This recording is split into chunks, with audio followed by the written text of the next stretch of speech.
Hello students, economic third chapter money and credit.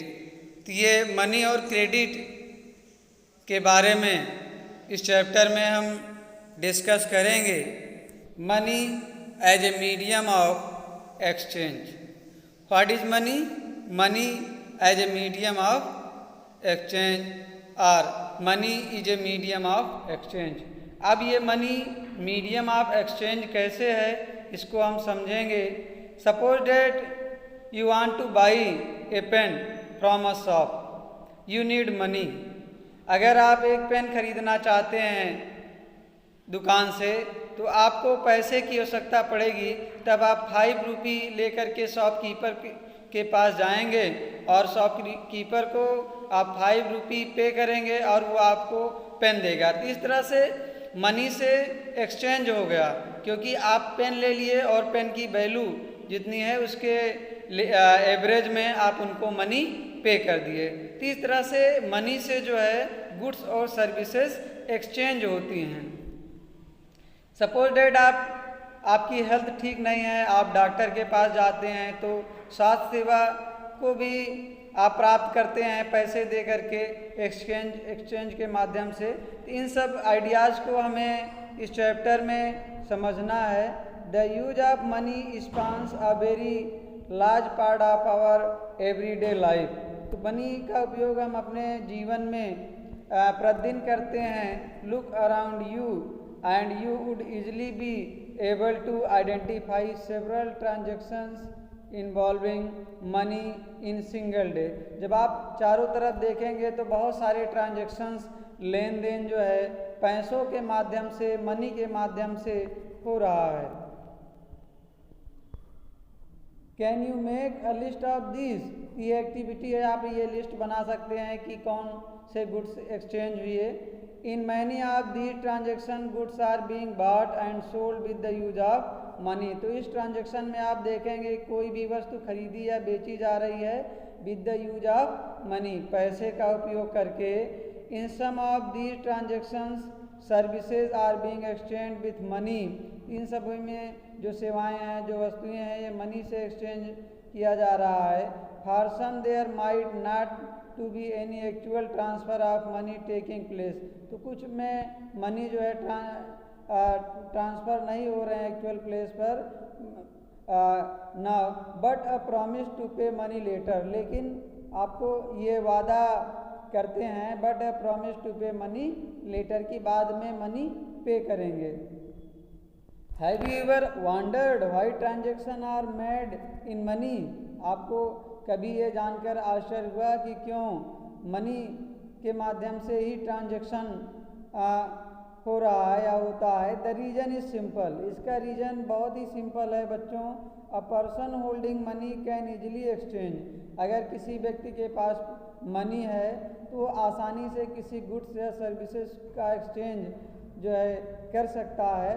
तो पहले बच्चों जब मनी नहीं था तो बार्टर सिस्टम था, वस्तु विनिमय, और वस्तु विनिमय में वस्तु के बदले वस्तु एक्सचेंज होता था। तो इसमें प्रॉब्लम होती थी किसी भी गुड्स या सर्विसेज की वैल्यू आगने के लिए, तो एक्सचेंज में प्रॉब्लम होता था। तो इसी प्रॉब्लम को सॉल्व करने के लिए मनी एग्जिस्टेंस में आई।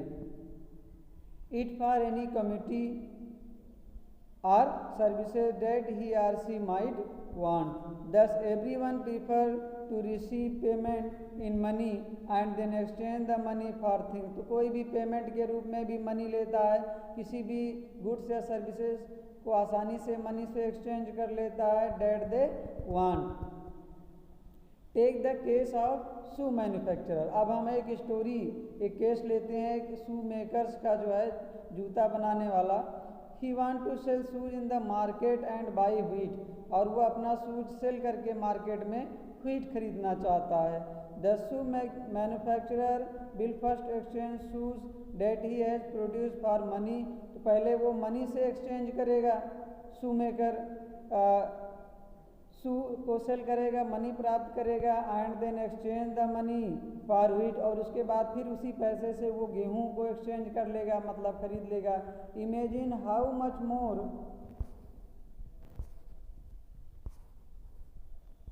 difficult it would be if the shoe manufacturer had to directly exchange shoes for wheat without the use of money. सोचो बच्चों, अगर ये मनी से एक्सचेंज ना करना होता, डायरेक्ट ये व्हीट से एक्सचेंज करते शू मेकर किसी फार्मर के यहाँ जा कर के, तो एक्सचेंज करने में कितनी प्रॉब्लम होती। मतलब उनको शूज देते और उनसे गेहूँ लेते। He would have to look for a wheat growing farmer who not only want to sell wheat but also want to buy the shoes in exchange. तब ये शू मेकर को किसी फार्मर की तलाश करनी पड़ती कि जो खाली गेहूँ ही नहीं बेचना चाहता है, एक्सचेंज करना चाहता, बल्कि उसे शूज की भी आवश्यकता है। तो इसमें एक्सचेंज में प्रॉब्लम होगी कि भाई जब तक दोनों तरफ डिमांड ना हो, कैसे गुड्स और सर्विसेज का एक्सचेंज हो सके। He would have to look for a wheat growing farmer who not only want to sell wheat but also want to buy the shoes in exchange. That is, both parties have to agree to sell and buy.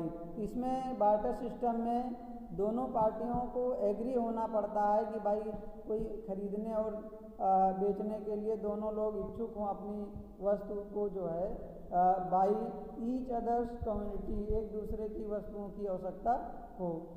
This is known as double coincidence of want. तो ये जब दोनों तरफ demand होती है buying और selling की, तो ये double coincidence of wants economics में बोलते हैं। तो आप देख रहे हैं फिगर में एक तरफ शू मेकर है, दूसरी तरफ जो है ये फार्मर है।